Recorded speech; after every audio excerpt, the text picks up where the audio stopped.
মেসির জন্য মার্টিনেজরা জীবন দিতে পারে, মেসির হাতে কাপ দেখতে জান দিয়ে লড়াই করতে পারে। হ্যারি কেইনদের লজ্জা দিয়ে ফার্নান্দেজরা বুঝিয়ে দিলেন এই বিশ্বকাপ শুধুই মেসির, বিশ্ব চ্যাম্পিয়ন আর্জেন্টিনার। আগে গোল করে ইংল্যান্ড ভেবেছিল এবার বুঝি তারা ইতিহাস বদলাবে, কিন্তু ওরা জানতো না মেসি নিজেই ইতিহাসের সঙ্গে লড়াই করে জেতা তো অত সহজ না। সেমিফাইনালের বড় মঞ্চে আবারও নিজেদের শ্রেষ্ঠত্ব দেখালো আর্জেন্টিনা। 1-0 গোলে পিছিয়ে থেকেও দুর্দান্ত প্রত্যাবর্তন, 2-1 ব্যবধানে ম্যাচ জিতে টানা দ্বিতীয়বারের মতো বিশ্বকাপের ফাইনালে আলবিসেলেস্তেরা। ম্যাচের শুরু থেকেই শরীরী ফুটবল খেলে দুই দল। প্রথমার্ধে শক্তির লড়াইয়ে দুই দলই ছিল সমানে সমান।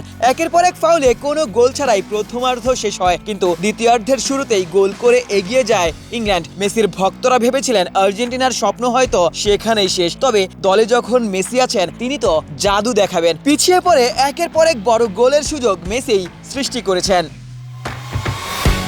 মেসি ম্যাজিকের শেষ দিকে ম্যাচের মোড় ঘুরে যায়। লিওনেল মেসির নেতৃত্বে একের পর এক আক্রমণে ভেঙে পড়ে ইংল্যান্ডের রক্ষণ। মেসির পাস থেকে বক্সের বাইরে থেকে এনজো ফার্নান্দেজের অবিশ্বাস্য গোল। এরপর অতিরিক্ত সময়ে মেসির ডান পায়ের ঝলক, লাউতারো মার্টিনেজের একেবারে মাথায় বল ফেলেছেন, সেখান থেকেই আলতো ছোঁয়ায় লাউতারো জয়সূচক গোল করেছেন। টানা দ্বিতীয়বারের মতো বিশ্বকাপের ফাইনাল, সেখানে মেসির জন্য মঞ্চ প্রস্তুত। স্পেনের বিপক্ষে দ্বিতীয় শিরোপার লড়াইয়ে নামবেন Lionel Messi, the greatest footballer of all time. Ashiq Sarwar, news 24।